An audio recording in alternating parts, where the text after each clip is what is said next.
Keching! There you are! Oh, you found me. Huh? Is everything okay? Traveler, I have found myself in something of a predicament. In the competition, I voted for Smiley Yenshao. So you're frustrated because you can't go back and vote for xiangling instead? No, that's not it. As a judge, I had a duty to remain objective. I made my decision after thinking about it very carefully. And my xiangling is my friend. So by rights, I should be honest with her about this. But, as you know, I voted based purely on my personal opinion. As a contestant, xiangling may not be able to appreciate this. And I do not know how to deal with people of her temperament. It's no big deal. Just say it however comes naturally. Xiangling of all people isn't bothered about that kind of stuff. And anyway, she still won in the end. Oh, hey, here you are. I've been looking for you for ages. Xiangling, there's something I need to tell you. What is it? My grandfather always said to me, in contests of food, always follow your heart. Which is to say that in gastronomical disputes, or indeed competitions, one must cast their vote for the party that they agree with. This decision must be based on one's honest thoughts, not influenced by any external factors. Of course, that was just my grandfather's opinion.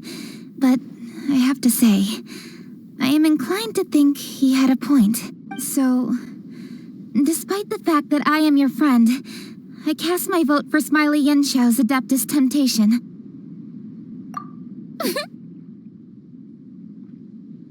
Well, maybe it was.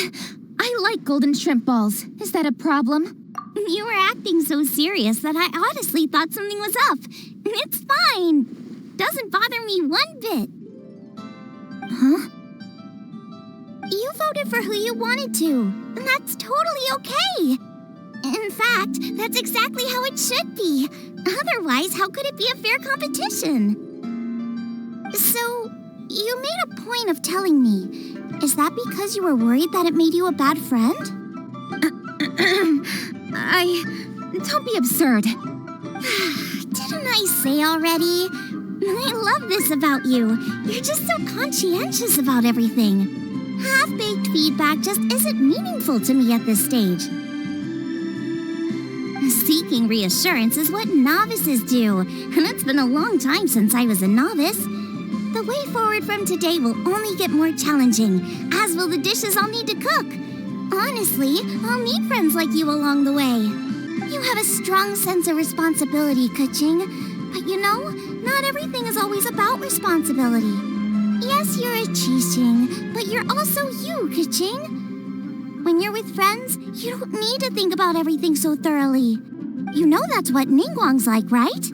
Beido's always telling me about how well she gets along with Ningguang. They even play chess aboard her ship sometimes. So you see, Ningguang's kind of bold in that she doesn't let her identity and reputation get in the way of her ability to have a good time. You could take a leaf out of her book. Outside of work, it's time to let go and relax. Traveler, xiangling, Anyway, what are we standing around here for? Let's go and check on the status of the stove god statue. Oh, yeah! Paimon had nearly forgotten about that. Let's go see. How strange. It hasn't changed one bit. This doesn't make any sense. We cooked our hearts out. Does this mean the competition wasn't enough to awaken the statue? Oh well. I suppose it was simply not meant to be.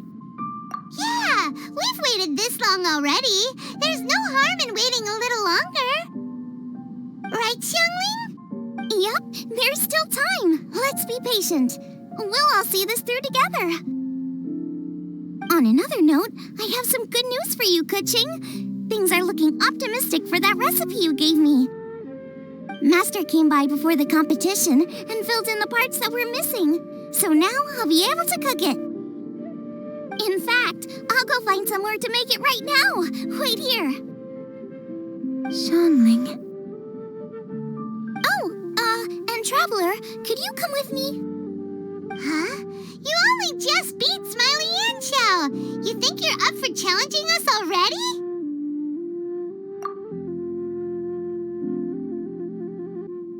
Obviously not what I meant.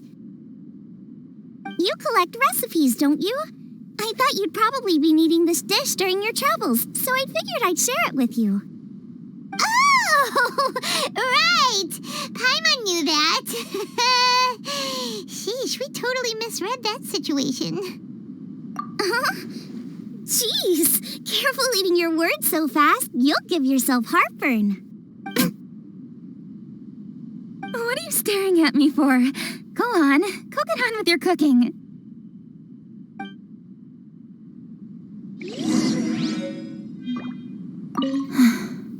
Will we ever manage to reawaken?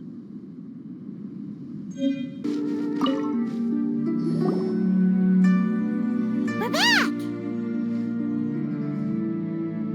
The Traveler and I made one each. Here, have a taste while it's still warm.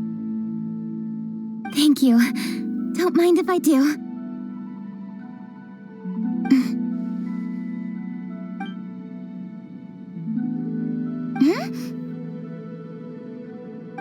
What is it? What does that face mean? This flavor... I've tasted it before. Apologies. Xiangling, Traveler, thank you both. This is everything I had hoped it would be. It tastes wonderful and... quite amazingly, somehow it took me right back to my childhood, when my grandfather was still around. Really? That's awesome! I didn't have a chance to fully explain before. In fact, when Master had filled in the missing parts of the recipe for me, I realized that I already knew how to make this dish. You already knew?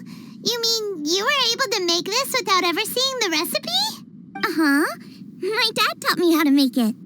Wait, but isn't this dish from Keqing's grandpa's notes, though? About that, I do not believe that this recipe was my grandfather's creation. My grandfather was a well-known real estate tycoon in Liyue, and also a scholar.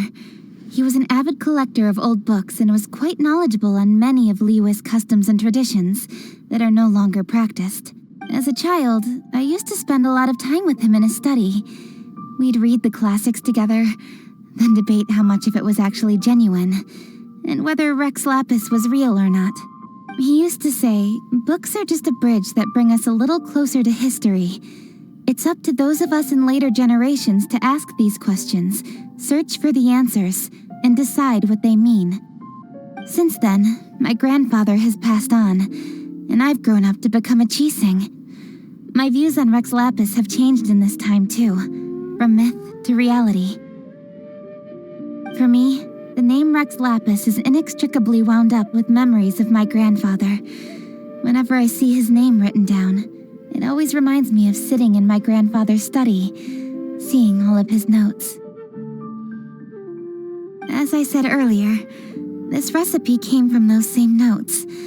It's an ancient dish that he was trying to restore to its original form. But, unfortunately, without the full recipe, he never quite succeeded. Still, each time he tried cooking it, he'd always get me to have a taste while it was still warm. Ancient dish? Are cornbread buns really that old? Well, at least in my family it is. My dad learned how to make it from his dad, and supposedly it's been passed down that way for generations. We call them chili minced cornbread buns. They're a traditional folk food snack, easy to pack up and take with you on the road, so they're the perfect thing to eat on the go. La la la. Seeing Guoba just reminded me of something. I actually made this dish on the day I first met Guoba. How did you first meet? It was in a cave in the mountains. I ducked inside to get out of the rain and saw an offering table in there, so I put the cornbread buns I'd brought with me on it. Then I ended up falling asleep, and when I woke up, I found out that Guoba had eaten every last one. Guoba followed me around ever since. We're practically family now. Hold up! Stop stop the conversation. Look! The stone!